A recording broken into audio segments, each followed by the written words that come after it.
Assalamualaikum warahmatullahi wabarakatuh.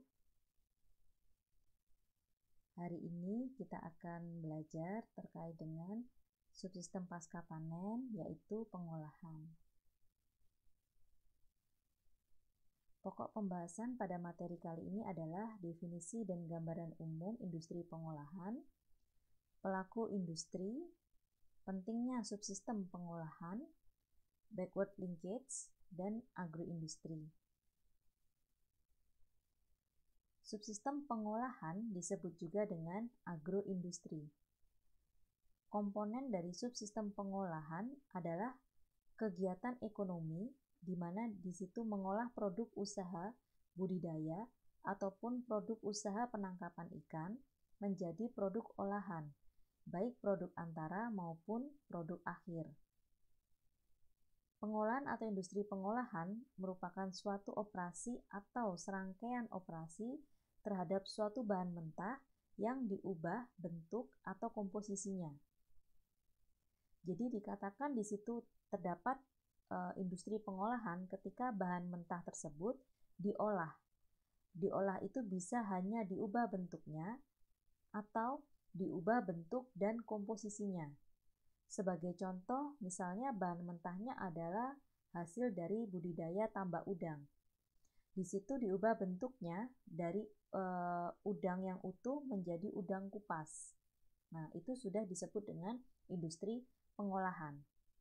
Ketika udang tadi kemudian dibersihkan, dikupas, kemudian dihancurkan, ditambahkan komposisi tepung, bumbu-bumbu menjadi bola-bola udang misalnya, maka di situ juga termasuk industri pengolahan. Karena selain dirubah bentuknya, juga ada komposisi yang dirubah, ya, yaitu ditambahkan bahan-bahan yang lain. Sehingga di situ bisa nilai gizinya bertambah, kemudian daya tahannya juga bisa lebih lama, maka di situ termasuk industri pengolahan. Siapa pelaku industri pengolahan? Jadi kalau kita membayangkan pelaku industri pengolahan itu berada di antara produsen dengan konsumen. Jadi kalau di sini pelaku industri pengolahan perikanan itu siapa? Berarti di antara produsennya, yaitu antara pembudidaya ikan atau petambak dan atau nelayan dengan konsumennya, konsumen atau pengguna dari hasil industri pengolahan perikanan tadi. Kemudian di sini ada 4 ciri dari subsistem pengolahan. Jadi dikatakan dia merupakan subsistem pengolahan, terjadi perubahan dari bahan mentah tadi, baik itu bentuk maupun komposisinya, sehingga di situ dapat meningkatkan nilai tambah. Nah, nilai tambah di sini nanti ada kaitannya dengan ciri yang keempat. Dengan adanya nilai tambah, otomatis pendapatan dan keuntungan bagi pelaku, baik itu pelaku industri maupun produsen mendapatkan nilai tambah. Kemudian dengan adanya sistem pengolahan juga di situ menghasilkan produk yang dapat dipasarkan secara lebih luas dan juga produk yang bisa langsung dikonsumsi, ya. Jadi misalnya kalau tadi dari produk misalnya udang, bahan mentahnya adalah udang, kemudian ketika dia dikupas di frozen, maka produknya tersebut dapat dipasarkan secara lebih luas, ya, dan dia juga punya daya tahan yang lebih lama. Kemudian ketika dia dirubah menjadi bola udang yang kemudian sudah kita rebus, ya, atau sudah kita panaskan, sehingga nanti kita pasarkan, ya, menjadi sesuatu yang siap digunakan atau dikonsumsi.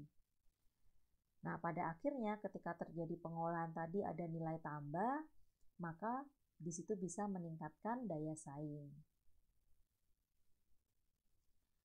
Nah, kemudian di sini apa pentingnya dari subsistem pengolahan? Jadi subsistem pengolahan adalah pintu untuk sektor perikanan melakukan transformasi bahan mentah dari subsistem primer menjadi transformasi produk akhir untuk konsumen.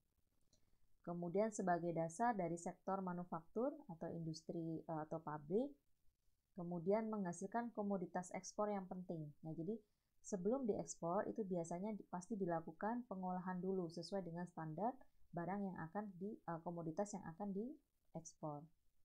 Kemudian di dalam sistem pengolahan tadi kita juga bisa menambahkan nutrisi-nutrisi penting ya. Kita olah, tambahkan misalnya ditambahkan asam folat, ditambahkan zat besi, kemudian ditambah nutrisi-nutrisi yang lain dengan kita campur dengan komposisi yang lain. Nah, itu bisa menjadi sumber nutrisi. Kemudian dengan adanya industri pengolahan juga dapat menghemat biaya karena mengurangi kehilangan produksi pasca panen. Jadi dengan diolah tadi daya tahannya menjadi lebih lama sehingga bisa mengurangi produk itu kadaluarsa atau rusak ketika pasca panen.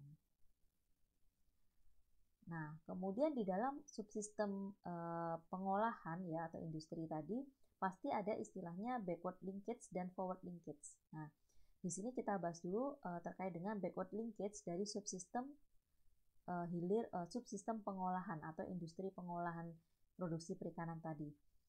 Jadi produksi perikanan atau industri perikanan tadi dipengaruhi oleh apa? Oleh backward linkage-nya. Ya, jadi kalau backward linkage-nya berfungsi dengan baik, maka industri pengolahan juga akan berfungsi dengan baik. Contohnya di situ backward linkage-nya adalah pembudidaya ikan atau petambak atau nelayan ya meningkatkan produktivitas dengan mengadopsi teknologi yang baru.